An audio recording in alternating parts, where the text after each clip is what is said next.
I'm going to introduce Alyssa Altman. She's the Managing Director for Sapient North America and is responsible for leadership of the agency's presence in Canada and the Midwest US. Over 15 years at Sapient, she's worked with clients to create omni-channel strategies and develop robust technology solutions across a variety of industries. Leader in the Toronto office, Alyssa heads up one of the largest and fastest growing offices in a market where Sapient continues to see exciting prospects for growth and innovation. So Alyssa, please. Well, thanks, Paul. Hi, good afternoon. My name's Alyssa Altman, and as Paul said, I'm Managing Director for SapientNitro Canada and part of the Midwest. I really love the theme of this conference, Don't Let Change Leave You Behind, because it's what gets me and my 11,000 colleagues up every morning at SapientNitro worldwide to come to work. Since our founding, our ethos has been to help our clients realize a better future by leveraging the magic of bringing technology and story together. It's getting from here to what's next, from here to the next 20 minutes, and then what's right after that. We do that by creating transformative experiences that improve the bottom line for our customers, but also help them improve and impact their customers' lives. Another thing that makes us us is our deep ambition to really be an agency partner that not only reacts to change, but actually helps invent it. Our next speaker is a very important part of that. Howard Goldkrand brings a unique perspective to the work we do. He is part highly acclaimed international artist, part genre-crossing innovator, part future maker. Howard currently serves as our North American Director for SapientNitro for Innovation. He has helped and inspired to reimagine our new Toronto office space. And he is passionate, and you will see, very passionate about harnessing the tension between creative strategy and technology prowess to bring boundary-breaking experiences and work to clients. His current work and thinking on virtual reality and how it is creating a new space, new industries, new challenges is what he will talk to you about today. And he is driven by the idea that the best way to know the future is to invent it, and he is. It is an honor to call him my colleague, and it is an honor to present him to you today. Please help me in welcoming Howard Goldkrand.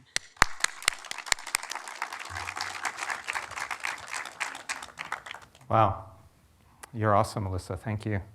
And I want to thank also, of course, FFWD, and the ICA, and all the sponsors and partners that made this happen. So I really appreciate that. But first I want to take a moment to go with a tradition I've learned here in Ontario, which is to actually honor, pay respect, and tribute to those that were on this land before us, such as the Wyandot and the Mississauga, okay?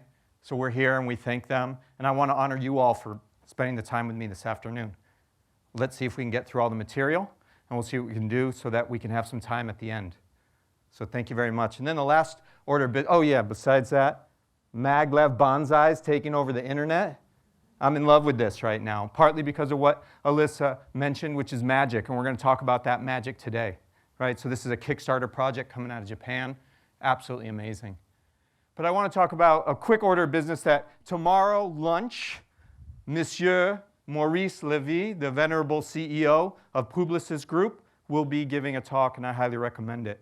We are very proud members of that new family as Publicis.Sapient. So you can learn more about that and hear what he's got to say. But super exciting and really fun and smart man. Okay, so today, let's turn on, boot up, and jack in. This is Timothy Leary. Some of you may know him as the iconic Harvard professor who set off the experiments in consciousness in the late 60s, right? What's interesting is this is actually his turn of phrase based on his other turn of phrase, which was turn on, tune in, and drop out, which was a time that they were experimenting in the late 60s. But by the 90s, after 20 years of his experiments and finding that some of his tools of experimentation had been banned and made illegal, he found there had to be other ways for us to explore consciousness, right? And so he found at that time in California, in San Francisco, and Berkeley, there were a group of researchers and artists starting to work with something called virtual reality. 1987, Jaron Lanier coined that term. And so he started to see that, in fact, we can explore consciousness in all kinds of different ways. And he said that in the 90s, the LSD of the 90s is virtual reality, right? So here we are again with the rebirth of virtual reality. And the first time I did virtual reality was around that time at the Berlin Film Festival. And it was sponsored by a brand. And I was able to actually have the experience with the glove and actually fell in love with this idea of how can we be in immersed environments. But I do want to make a quick cautionary tale, okay? So for those of us in marketing, we understand that we want to use new mediums or any medium to get a message out. Well, sometimes the medium isn't right for the message, right? So in this case, I make a cautionary tale about those doing conscious expanding experiments with other synthetic opportunities, right? And maybe stick to the plant-based medicines, right? Because at this point in the world, for me and maybe for others, drugs are actually boring, right? And they're addictive and bring you down. And so I thought, how can we show that? And also, we need that kind of awareness coming into our place. So what happens with this? Many of you have seen this, but you know, once you sharpen up, the message starts to change, right?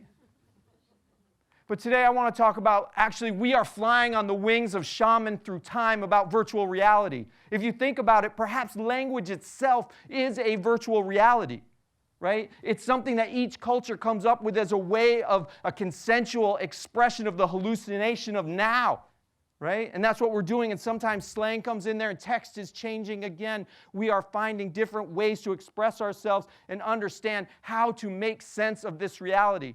And shamans have been doing that with us throughout time. Every herd of human species has a spiritual connection to an alternate reality, right? The Mayans believed that they had astronauts that went to the moon and brought moon dust back to them, right? Forever we have been involved with this idea of connecting to another way of seeing the world, right? And now, into the 20th century, into the 21st century, our artists are our transportation mechanisms into the shamanism of virtual reality. And we'll see that art and technology have never been disconnected. They are always one and the same. That same pencil that carried a message is a technology. This is Jean-Michel Basquiat translating for us one of the virtual realities that he creates. And another shaman of our times, Arthur C. Clarke, who said any sufficiently advanced technology is indistinguishable from magic. And I want to keep stressing that today. We're going to come back to that. It is about the magic. It is our responsibility in this rebirth of this new medium for us to express ourselves in, to find ourselves in a place of magic, right?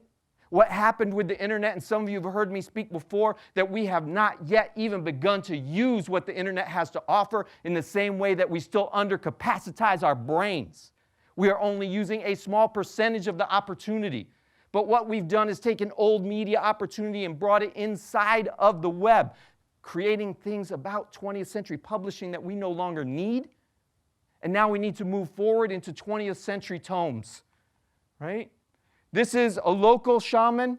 Many of you know him, Marshall McLuhan, from the Center of Culture and Technology here at the U of T, right? Very prescient, right? What did he say to us? Oh, wait, I just want to tell you, if you're looking for any McLuhan, I highly recommend this group. The Unbound is this beautiful box set of little essays that you can pull out as individual. Beautiful piece. And actually, you're going to see that. One of the things he talked about is how luxury is made. And one of the things he looked at was that which is common often becomes luxury. And his examples were things like the stars, right? Everybody used the stars to navigate. It was common. Everybody had access to that. Now, we barely know how to do that. And to get access to that information is a luxury, right? Horses. Horses were common. Nobody wanted a horse because that was special. But now, what's horse? Horse is a part of a luxury item, right? Interesting. So he had lots of prescient statements. This one is important to us right now. The media themselves are the avant-garde of our society. Avant-garde no longer just exists in painting and music and poetry. It's the media themselves. I find this extremely prescient for where we are with virtual reality. That is the most avant-garde thing going on right now, right? And in fact, at Sapient, we've been involved with it since the Oculus Rift SDK 1. This is one of our creative directors, Phil Bonnell, who has now found a permanent place on another one of our creatives, Brad Huffman, of which you may or may not be able to see where that is, depending how close you are to Brad. But it's just the kind of way of marking time with our connection to the culture. I want to quickly define ourselves different from augmented reality. Right? A couple years ago, you were hearing about augmented reality, and there's some amazing companies out there, such as Blip AR, and we're going to talk about Magic Leap in a moment, etc. AR is coming. AR, in fact, is more difficult than VR, right? But VR has also had this runway, like I showed you before, that's been going for 20 plus years to get to where we are today, right? And we're going to talk about that history a little bit. What's interesting about AR, it's an augmented reality. You are actually annotating or adding digital information to real space, okay? As opposed to virtual reality where you're completely immersed in a space, okay? So it's super interesting. This is, as many of you have seen, the HoloLens that Microsoft is working on. This is with Minecraft, incredible. It's going to be amazing when it gets here, when it finally happens. Our devices are getting ready, right? It's going to be incredible around augmentation. This is Magic Leap, working with Weta, starting to visualize the idea of like being able to do things through your augmentation, to be able to play games in the real space, to use the real space. Please watch out for Project Tango from Google. Some of us just had the opportunity to encounter that. It's going to be amazing. They're putting depth sensing cameras like a Kinect onto devices, right? So there's a phone coming out now. So now we know what 3D space looks like, and we can place objects in that space. Incredible, right? This is Google's Ingress project about gaming in augmented space, a way for communities to come and play, right? From Niantic Labs, amazing group that just broke off from Alphabet. But let's talk about where we are as expressing ourselves in immersed space. That's what we're going to talk about today. And this is from the 1800s and from Leicester Square in England. They were building absolutely gorgeous, expensive, amazing, and hand-painted immersive spaces. Unbelievable, because people wanted to transport themselves. People want that idea of being here and elsewhere. Why? Because we are in fact connected, right? We're expressing that and manifesting that through the internet. We're finding that again, but in fact we really are, and people want to transport themselves. These are amazing. There are still some of these panorama drawings out. There's an amazing professor at UCLA, Urki, who's working on this stuff right now. Amazing if you're into archival work. Okay, so let's get us to these immersive spaces again. This is a piece by the Lumiere brothers. Many of you, especially in this building, may be aware of that. So the Lumiere brothers were very early filmmakers, right? And they made this piece about the station arriving in the train. There's an urban myth that when people saw this in the theater, that they had to move out of the way. They got out of the way because they were scared that this piece was going to keep coming. Of what I've read both on Wiki and some other places on the internet, some of that myth is actually about that they were playing with 3D and 2D. And it may have been, in fact, the 3D version that people had that feeling about, right? So that, again, the interesting part is how our brains react to it. To bring magic into it, this is George Méliès. Anybody who saw Hugo or read the book will be familiar with him. He also did Trip to a Moon, very famous, beautiful, black and white piece, highly recommended. There's a new piece on Netflix that has the colorization of it. It's gorgeous, Trip to the Moon. So he was a magician and theater person who got involved with film and understood himself to be involved with an avant-garde medium, right? And so he began to play with it and do things in that medium that he could not do as a magician on stage in front of you right now. But he played in that medium and made magic. Right? And it's that kind of inspiration that excites me when I see that going on right now in VR. This is the late 60s, a professor in Utah. This is actually the very first computer-aided heads-up display.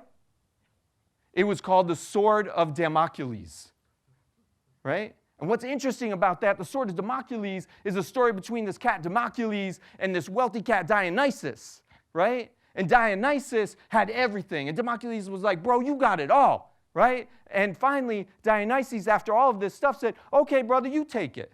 You have it. And one day, Democles is sitting there with all his goodness, and he's happy, and he looks up, and he feels this thing above him, and it is a sword hanging by a horsehair. And he is scared. And Dionysus says to him, that is what my life is like. You want all of these things? You want this leadership? You want this power? You want all these things? It is me living underneath the threat of this sword every day. Democles took his old life back and said, thank you very much, I appreciate it. So interestingly enough, this idea of walking in other people's shoes began the idea of virtual reality exploration from the research side. Okay? This was a piece by the 70s. We're into the sensorama. There's wind on your legs if it's a motorcycle scene. There's smell. You're sticking your head in there. We're working towards this idea of immersion. Right? We're starting to get into, with CyberMind and the VPL research group, the idea of having a controlling glove and a fully immersed headset. This is Jaron Lanier, right? Jaron Lanier coined the term virtual reality. This is his book, only written a few years ago. I happen to love this book. It's very radical. He pushes on things. He is one of the shamans of our time. He was Richard Stallman's roommate at MIT. For those of you that know the open source community of GNU, that's Richard Stallman, right? And so he is there, and he has been there, right? Super interesting. This is what happened from that kind of work we started to have. This was the 90s, early 90s, if anybody remembers. Right? There was arcades. So this idea that VR is all new, in fact, it's just the fact that we now have the processing power to make this realized, right? There were awesome ads coming out, right? I love this one. New low fare to the third dimension. Wait a minute, I live in the third dimension. What are they talking about, right? So, but this is a Virtual Boy gaming device. Again, we've been there before. It's just getting better. The vector stuff in here is amazing. It's all red and beautiful.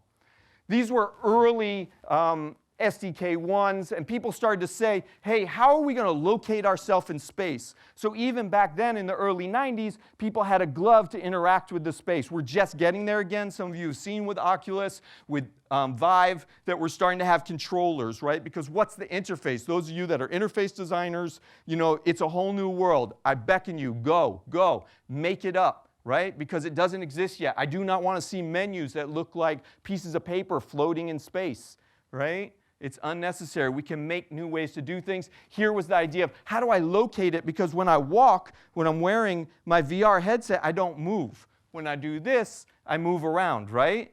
We're going to get there. It is coming. It is happening. But sometimes our experiences are mixed depending on the headsets. This is the Vive. This is the Morpheus coming out from Sony. You can see that they're starting to play with controllers. That's coming soon, right? This is off of Kickstarter, the Fove. It's got eye tracking, beautiful design.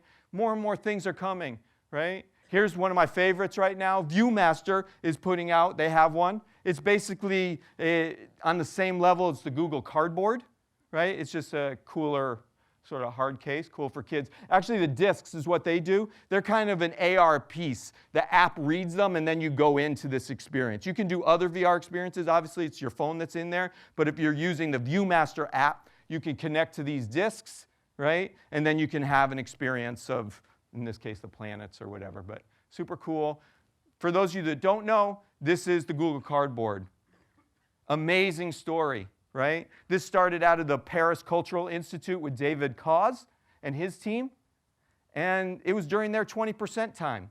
Right? They were messing around. They loved VR. And they're like, how the heck can we get VR out into the world, make this prototype, make this fast, make this easy? Right? So what they do, they went to Mountain View and they camped out. And they started just telling people there, hey, we've done this thing. Hey, we've done this thing. Right? And finally somebody said, what the heck is this? Oh my gosh. Right? There's something here. I saw it came out yesterday. 5 million of these have been shipped so far, right? 25 million downloads of the Cardboard app. Forget it. Even if there's a percentage of that that's starting to get involved, right? That's a big number, right? For the immediacy. Partly because of the simplicity and because of these kind of opportunities that we do as marketers. The ways that we can help our brands participate in the future. Right? So this is the New York Times. Many of you know this project. 1 million of these were shipped out to subscribers. Right? And it both is about a future for their subscribers and for themselves, right? This piece of cardboard will take you halfway around the world. And now they can begin to think about other channels for journalism, right? And you have Verse, and you have Vice, and you have people out there who are beginning to explore the idea of journalism. We're going to talk about Noni de la Peña for immersive journalism in a moment. But here are people posting pictures of themselves, right? With Google Cardboard, New York Times. And this, to me, is the most important thing I'm going to say to you today because it's a short window. We have the opportunity to be a part of the origin story at the beginning of this century with our users, with our clients, with our families, with our communities to get involved with VR. These people are all going to say the first time I tried VR was with the New York Times sent me a Google Cardboard, right? You know, I still say to this day the first time that I tried VR was because I won't mention them, a tobacco company sponsored at the Berlin Film Festival, right, in the late 80s, that they could do that. That is a part of my origin story with VR. Anyway, I think that that's a really historical moment and something you need to consider, but it also means that we have to do it right. Because the story doesn't want to be that I made something crap, right? So here's Ultra Gaze. This was another Kickstarter project. I have one of these. They're 3D printed. The idea is you can get the pieces, right? This stuff is going to be easily distributed. We're moving towards immateriality through our materiality, right? And then I was talking to somebody, and they said to me, well, the actual devices, the headsets are still a barrier. What are you going to do, carry it around? And I was like, no, it's going to be a part of your phone case. It'll just unfold, right? So, of course, what do? I go to the internet, and I went unfolding, you know, and, of course, this is some design fiction that someone put up. People have thought about it. It's going to happen, right? Like my phone case right now, you know, you open it up, you got your credit cards there, you got this. Well, we don't need credit cards anymore, right? We've got electronic pay. You're going to have a device that can immerse you. So I went to Amazon and I was like, okay, how many of these damn devices are there already? Well, look at that.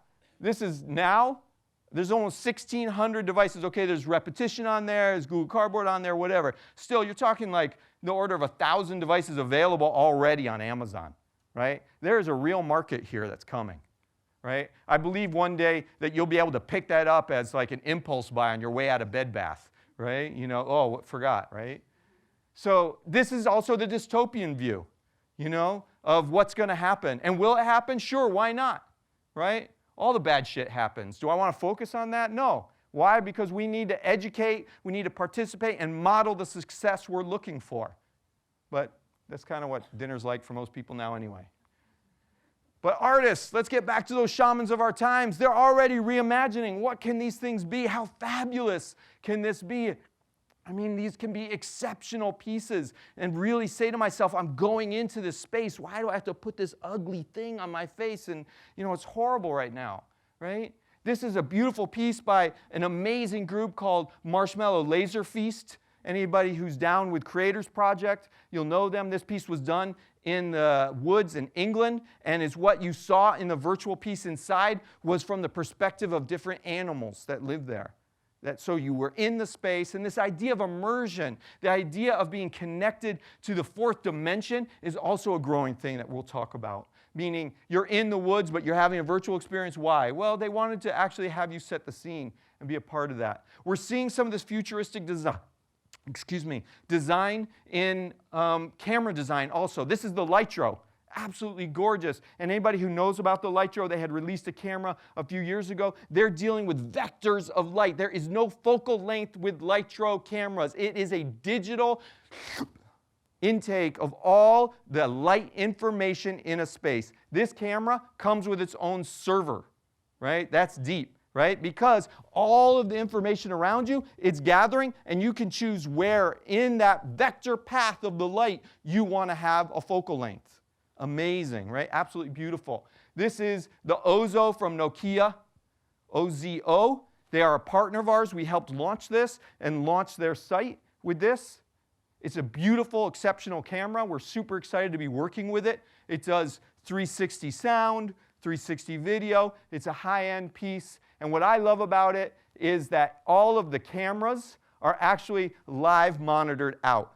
So anybody who shoots video, you know Video Village, from your single point camera or from your multiple cameras, you can actually have this in VR. The GoPros don't do that without some major hacking, right?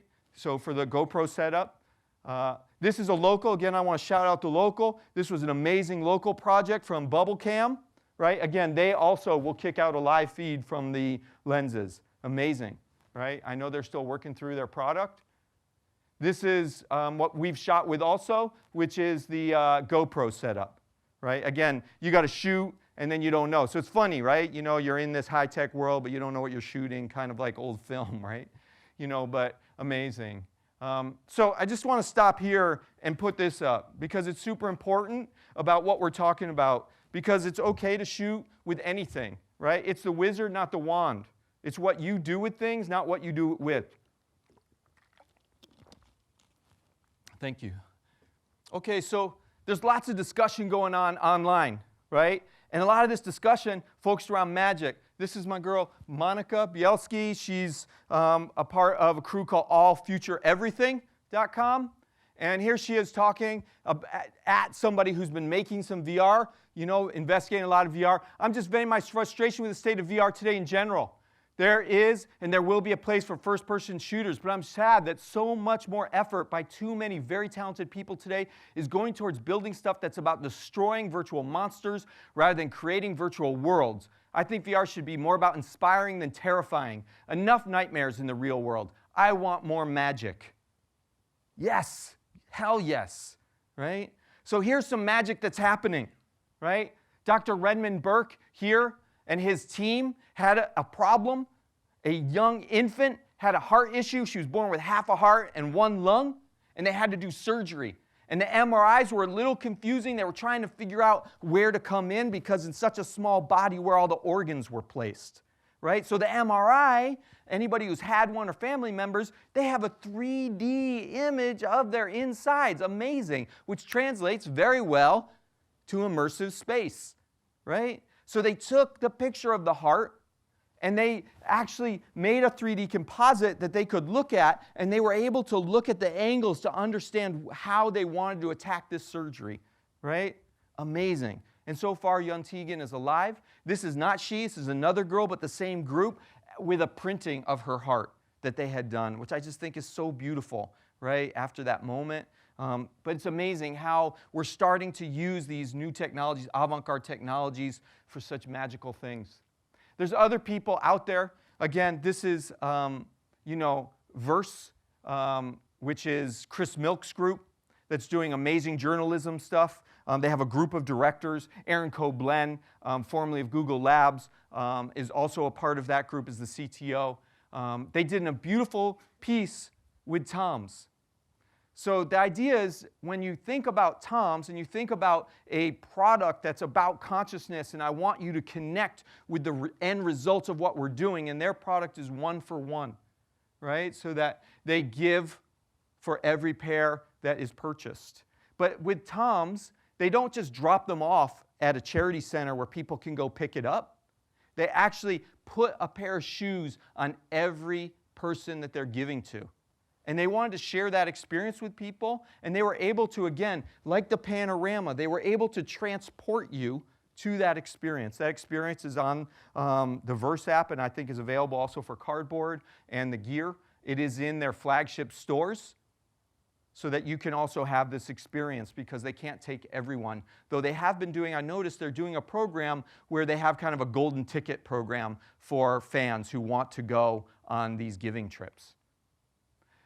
Here at Sapient, we did a piece as a demo to start imagining. This was a prototype for thinking about retail, right? So we have a lot of e-commerce clients, and we started to think, what could make amazing to go from the platform level of you're on your mobile device, right? And then you're able to actually have a VR button in the platform. You hit the VR button, a VR experience will happen. You put it into your goggles. You're able to look around at that product. In this case, it was at this amazing loft in New York called the Apartment by the Line, which is a fully shoppable loft, right? And we picked, I'll tell you more about that in a second, we picked some pieces to hotspot. But the idea is that could be anything. That could be a $400 blender, a $100,000 car. It could be the cabin you're going to stay in on a cruise line. It could be real estate, it could, et cetera, et cetera. We can keep thinking about how that works, but it's got to be down to the platform level. It's got to come. I don't want to have to I got to go download another app. I got to do this or that. We can make more fluid experiences, right? And so how can we make that happen? And so we're starting to partner up with our platform partners and push into their innovation labs, push into that and say, if you enable VR, more e-commerce people will automatically have that, besides just having an experience like Tom's does that's at their store, right? Or you have to go to somebody else's app to do that. So that's coming. With this one is what happened is you found yourself in New York City, then you were in the loft, and this loft is shoppable. So this loft wanted to be able to transport people to their loft. They were just launching in California and wanted to show people that they also had one in New York, and so that you could launch into the New York loft, and in there you would find these beautiful pieces. And they have hotspots. What you're seeing in some of the interaction design in VR is that our eyes are the new mouse, right? Where our gaze is what then is a trigger for intention, because there's no mouse, although with Vive and Oculus we're starting to see some controllers, so that's going to change very quickly. But with our eyes, we can create an intention, right? And so when you stare at this diamond, right, or gaze at that diamond, it fills up. More information comes about the chair, but not just the information, the sound changes, the story changes, and you get information and story and atmosphere around that product, right? And then for a deeper intention, on the side of the gear, there's a trackpad. You can click that and add to your basket. At the end, you can take it off, and it's already in your basket, in your profile. Right?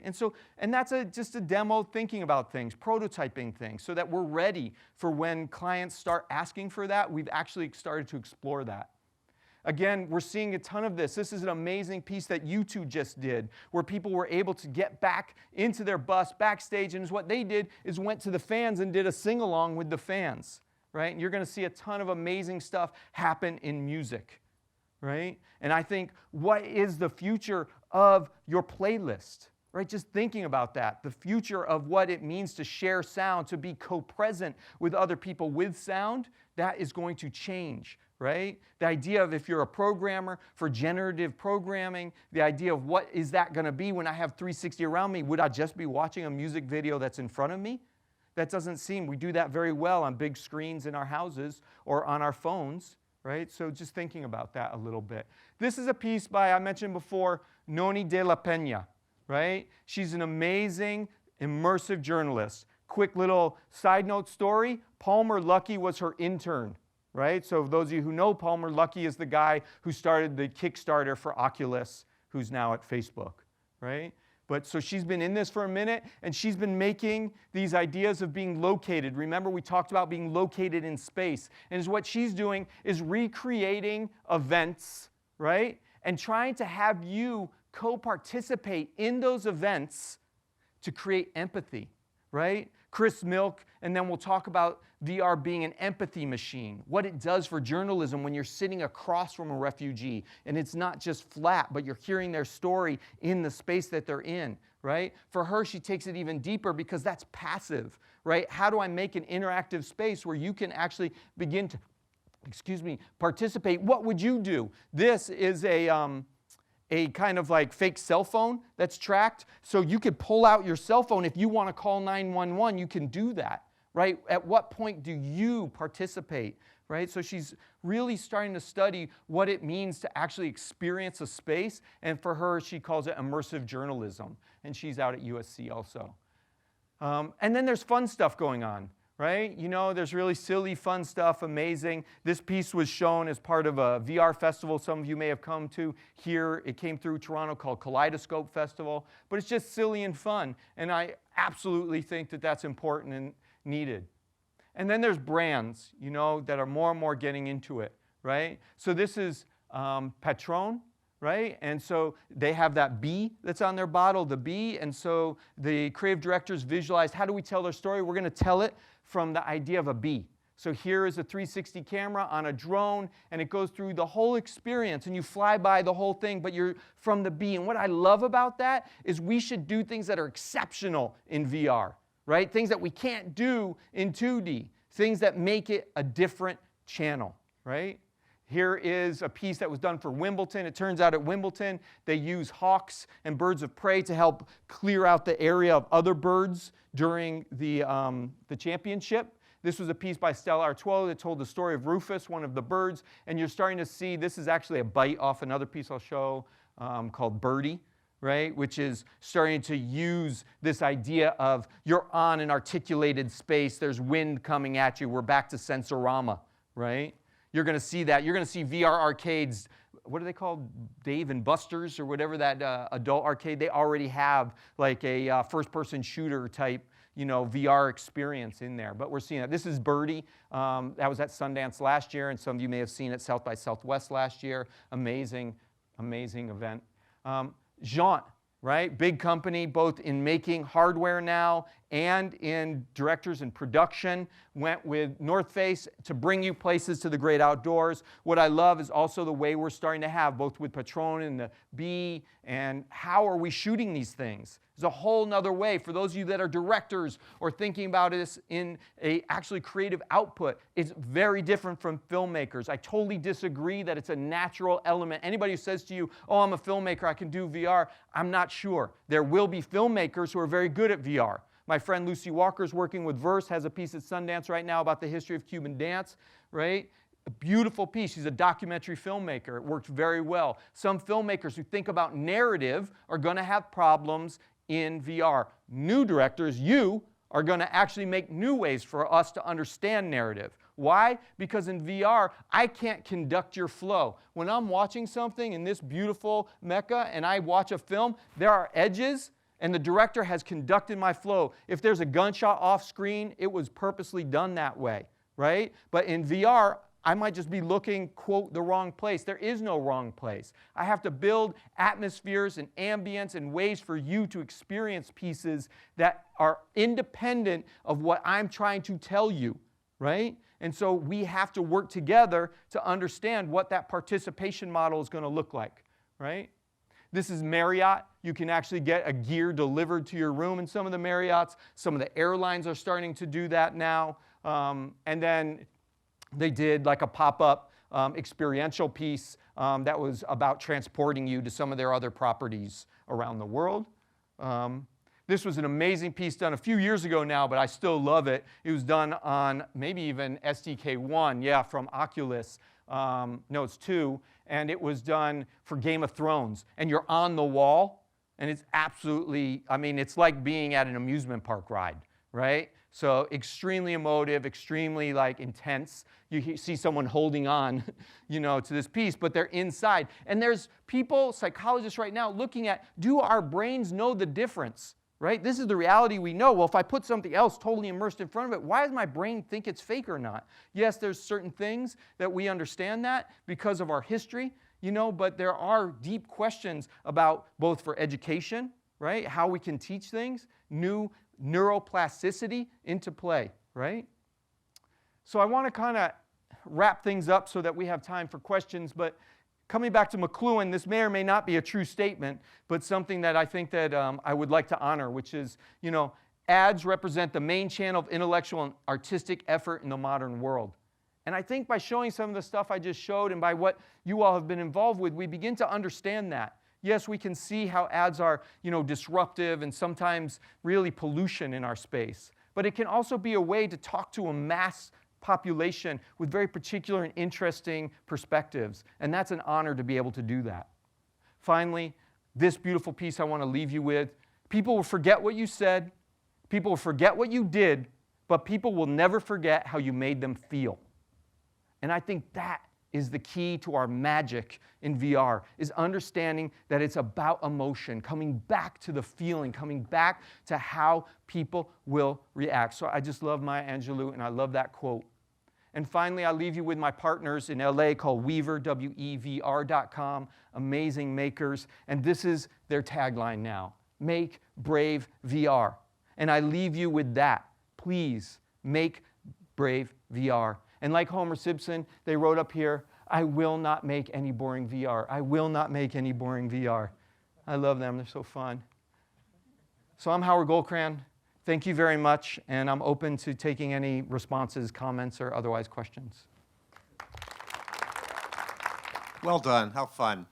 2 questions, if I may. What do you think VR means to our aging and less mobile population and the extension of life and quality of life? And the second question has to do with co-presence, where we tend to see VR through our eyes rather than those with whom we share the experience. So where will that go, Howard? Great. Thank you very much. It's great to see you. Thanks for being here. It's funny, the first question, when I ran through this deck with Alyssa, who has aging parents that are in a nursing home, we talked about exactly that. You know, again, the content's going to matter, right? But all of a sudden, you have people who may be immobilized, who may not be able to have the same experience again, but they don't have to be dead to us. They don't have to be dead to the world. They actually have a ton of emotional sort of experience that they can bring to bear on these. What are people going to make for that? Let's challenge them to that. I absolutely think there's a place for that, right? So that all of a sudden, people, who knows where people are jacking in, you know, at the nursing home, right? And there will be a good market, you know, to follow through there, right? So thank you. The second question, co-presence. Co-presence is a huge challenge. Awesome, it's coming, right? It is very hard. The stuff I've seen, AltSpace and a few of them, I didn't bring them in. They're not there yet, right? The idea of like, you know, little weird pop-up things in my space aren't working yet. It's going to happen. The power is still coming. The networks are still coming to have that. There was a piece that was just at Sundance, 2 people who are engaged in the same world and have to accomplish tasks together. One has to do than the other, right? So I think it's absolutely going to be a huge space. Right now, I'd like to say, let's not make the VR the internet. Let's appreciate them as different channels. I definitely see a convergence that's going to happen, right? Particularly with Facebook owning so much of the flow-through, right? But in good ways, right? Social. VR is social. Just because we saw the dystopian view of it not being social, in my experiences, VR can and will be social, right? So I believe that co-presence is going to be very powerful. They've done a live basketball game. Some of you may have seen that, right? Champions, world champions, Golden State Warriors, broadcast live. It was cool, somewhat disconcerting, early, awesome, right? But we started to imagine, right? A friend of mine and I started to imagine the future of sound and what happens when you have an audience of people who are co-present with a performer who could be very well in their own spaces making music with the input channel that's happening, right? And so that person's playing, I'm playing, and at what point can I pipe that channel back into the group? And at what point does the main artist who I've gone to see have an opportunity to start pulling, I'm taking Howard's channel in there now, right? And now you begin to do a thing that's very different, right? And that could be a visual signal, an audio signal, etc. I think it's an explosive space, and when that happens, but I do believe that just technologically, you're a few years out. I don't know, I didn't make the point, and this is helpful. The difference between, for those of you who don't know, the Samsung Gear that we showed, or Google Cardboard, all of that is phone-based. So a lot of the 360 video that you're seeing on YouTube or from Verse or around the web can run on your phone, right? As soon as we get into some of the higher level processing points, right? We're into Oculus Rift and the Vive and some of the other pieces that are jacked into heavier processors. And it's why all of a sudden you're like, wait, why am I spending all this money on that? Well, you're also dealing with processing power.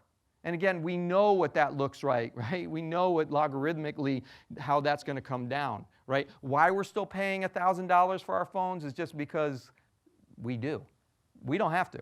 Right? You know what I mean? Go to Shenzhen, China, and they're making phones that have 4 SIM cards that look like cigarette packs, you know, for nothing, right? It's just our culture is very fascinated, and you've heard me say it before, some of you, we have a fetish around some of these materials, this piece of glass. So that's coming. Thank you. I think there was a question here. You kind of covered it in what you just said there, but I was actually going to ask, how far away are we from Ready Player One style VR? The movie or? Well, the movie's coming, I know. You know what's weird is I wonder if the movie will be delayed. You know what I mean? Who knows? To match up with the They'll have a product ready at the same time. Yeah. For those of you who don't know, Ernest Cline. Yeah. Ernest Cline, author, Ready Player One, awesome. I just read his other book, Armada, interesting, but Ready Player One's the one. He really visualizes both through old school 80s kind of arcading with ARG level immersive environment participation, right? So super cool, interesting. In a certain sense, I would say it's happening now. Right? It is happening. There are people who've been on the Oculus. We've had SDK1 for 3 years and then moving forward. It's happening now. When will it bubble up to the mass? I think you're going to see the gaming. Vive is going to be huge. Or like haptic feedback type things as well. Again, Vive. Vive. Are there products that exist like that? Yes. Okay. Yes. All the way into the areas that you can imagine thinking about, which is a leader in this area. I won't go into that, but you know, those you want to explore that space, it's amazing and it's real, right? So, but let's talk about Vive. Vive is made by Valve and HTC, right? So anybody here know what Valve is? Okay, a couple of you. Valve is a gaming platform. Steam, right? It's a huge marketplace. Anybody want to guess at the number of users they have right now? 125 million plus, okay, right? Amazing. That marketplace is incredible. They're taking pennies on the dollar, translating all kinds of crazy things. Check out Goat Simulator if you get a chance. I highly recommend it, right? It's awesome, dude. Imagine, you know, one of your powers is your tongue. You know, it's just incredible. But there's so many cool games on there, right?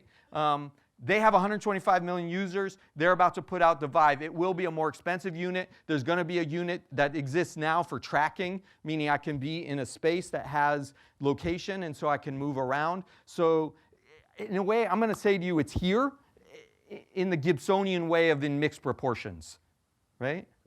Thank you. Anybody else? Being here today makes my experience on shopping on Amazon seem like very, very antique user experience. When will we see that level of an experience in our society move in this direction? Okay, cool. That gives, I did not plant him, but I will shout out another amazing Toronto crew. Some of you may know, and I'm just a fanboy, called Canopy.co. Anybody? Maybe somebody here from there. Oh my God, they're incredible. And it's what they're doing is social shopping, right? And they're reskinning as affiliate partners of Amazon. When you go to Amazon, you know, no disrespect, because Amazon is amazing in so many ways. When you go to Amazon, you don't search for anything. You go and get what you want and you get out, right? But it's not like, oh, I'm browsing today. No, that just doesn't happen. It's just too ugly and too boring, right? Canopy, on the other hand, is like, yo, that's beautiful. Oh, let me follow Renee. He found these 25 things. All of a sudden, I'm looking at all these SKUs from Amazon, and I'm like, what? This is on Amazon?